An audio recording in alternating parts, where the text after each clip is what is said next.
Greetings, YouTube. The doctor is in. Dr. Urias Papers here, coming at you with another commentary on Dungeons and Dragons. And today on the Doctor Spell Prognosis, we're talking about the spell Contingency, and we are giving this spell an A, a solid A. I would love to give this an F, but there's one couple things. We'll just say two things in this. One of them is very unclear, and the other one is very apparent. So don't forget to hit that subscribe button. If you like this video, hit the like button. If you have any questions or comments, please leave a question or comment, and don't forget to hit that notification bell. All right. So the first one is, this is only usable by wizards. Only usable by wizards. So that's a biggie, because the wizard list is wide of spells that you can use, but it's not as wide as you would like it to be for certain spells. The second reason that we're not giving this an S, but we're giving this just an A, only an A, is that this little sentence right here. So let's talk about the spell. It's a 6th level spell. It has a casting time of 10 minutes, so you're not going to be casting this in combat. This is a good pre-combat spell. Verbal, somatic, and material component. It is a statue of ivory decorated gems worth at least 1,500 gold, but it is not consumed because it says that it is not consumed. So you can use this over and over and over again for this spell. It has a duration of 10 days. It is evocation. I'm not sure why it's not abjuration, but it's evocation. So you choose a spell of 5th level or lower that you can cast. It doesn't say from your spell list. It says that you can cast. That has a casting time of 1 action, and that can target you. Those are the 3 riders, the 3 requirements to be able to use this spell. You cast that spell, called the contingent spell, as part of the casting contingency, expending spell slots for both, but the contingent spell doesn't come into effect.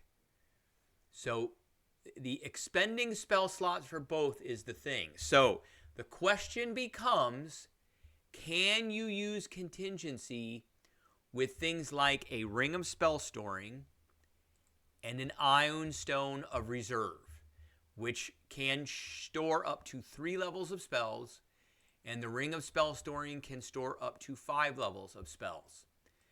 So the ring of spell storing says, while wearing this ring, you can cast any spell stored in it. So can you cast a spell? There it is. Can you cast a spell? And then just make sure it's 1 action and it targets you, or can target you. Now, there's no spell slot involved in this spell, but again, the spell slot doesn't appear here. That part doesn't appear here. And then the Ion Stone says you can store up to 3 level spells. Any creature can cast spells of 1st level, and then while the stone orbits, you can cast any spell stored in it. Okay? So on and so forth. So you, instead, it takes effect when a certain circumstance occurs. You describe that circumstance when you cast the 2 spells. For example, a contingency cast with water breathing might stipulate that water breathing comes into effect when you are engulfed in water. The contingent spell takes effect immediately after the circumstance is met for the first time, whether or not you want it to, and the contingency ends. The contingent spell takes effect only on you, even if it can normally target others. You can only use 1 contingency spell. So this would be like area of effect type of things, because a pass without trace spell can affect you, but in this instance, it will only affect you. If you cast this spell again, the effect of another contingency spell on you ends. Also, contingency ends on you if it's a material component is ever not on your person.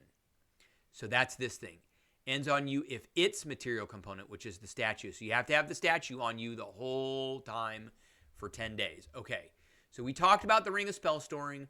We talked about the Ion Stone. I am not going to go out on a limb and say yes or no that this would work. That is up to you and your DM, because there is nothing in sage advice about this, And I do not care what Jeremy Crawford has said on Twitter, because as we know, what Jeremy Crawford says on Twitter is not, and I repeat, is not official, as stated in the Sage Advice Compendium. Okay, so let's talk about some spells that wizards can cast, and I'm looking for one specific spell that a wizard might be able to cast. I cannot remember if they can, but we're going to go... this is the spell I was looking for right here. Okay. Wither and Bloom. So you invoke Death and Life. Each creature must make a con save taking damage. In addition, one creature of your choice in that area can spend and roll one of its unspent hit dice and regain a number of hit points equal to the roll plus your spellcasting modifier. One creature of your choice, which your choice can be you. So, and at higher levels, you can do more damage, and number of hit dice spent and added to the roll increases for each slot above second level. So, the reason I bring this up is this is one of the few spells that a wizard has that can actually be used to regain hit points. So when you would get the dying condition, Wither and Bloom goes off, and you are able to spend your hit points and regain hit dice and regain hit points, thus alleviating that particular condition. Now there are many other spells within this that are probably just as good. Let's see here. It's got to affect you. See invisibility.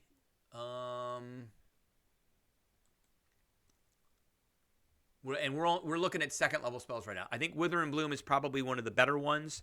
That's a really good use of this spell. Gift of Gab, invisibility, kinetic jaunt. Mirror image, misty step. So when I would be hit, misty step goes into effect. And we're going to look at other levels of spells too. So air bubble is probably an important one. If I'm getting ready to drown, cast that one. I don't have this particular spell book, but this was a staple spell for a long time. I'm surprised it just appeared there. Blur. Darkness is a good one. Maybe enlarge, reduce. Now we've got third level spells as well. So blink. Counterspell might be something. When a spell is cast at me or in my area, a counterspell goes off. Dispel Magic might be another good one, which could be used very similarly to a counterspell, because anything that the contingency does basically interrupts what's happening. It happens because of a trigger. I think enemies abound. No, that's a creature. Gaseous form. These spells are all kind of panic button spells. There are spells that affect you that could alter you in some way so that you are not being the target of a detrimental effect. Haste is a good one. Intellect Fortress. You get resistant psychic damage and advantage on saving throws for intelligence, wisdom, and charisma. Lehman's Tiny Hut. Life Transference. You sacrifice some of your health to mend another creature's injuries. Oh, you don't want to do that. Yeah. Major Image, maybe. Protection from enemies. Or energy, I'm sorry. Energy.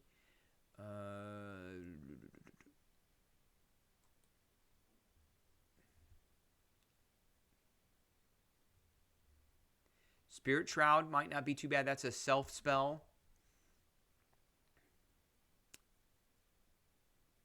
Okay, let's go look at the fourth level spells now. So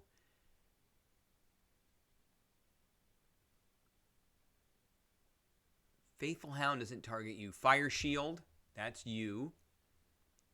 Greater invisibility is you. I mean, these are all great spells to think about for the use with the contingency spell. Let's see here. Private Sanctum doesn't affect you.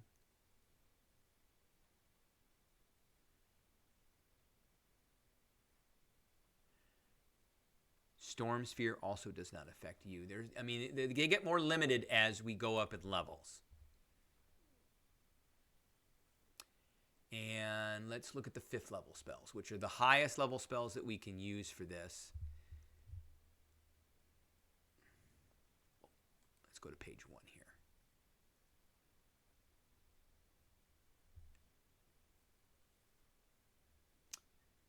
So, Far Step affects you, but this wouldn't come into action until you used a bonus action to do it. Well, you teleport immediately, and then on each of your turns after that, you can teleport. Far Step is probably a pretty good spell for this, because you immediately teleport, and then you can teleport a lot after that. So that's probably a pretty good use. And let's look at the second page here. Mislead.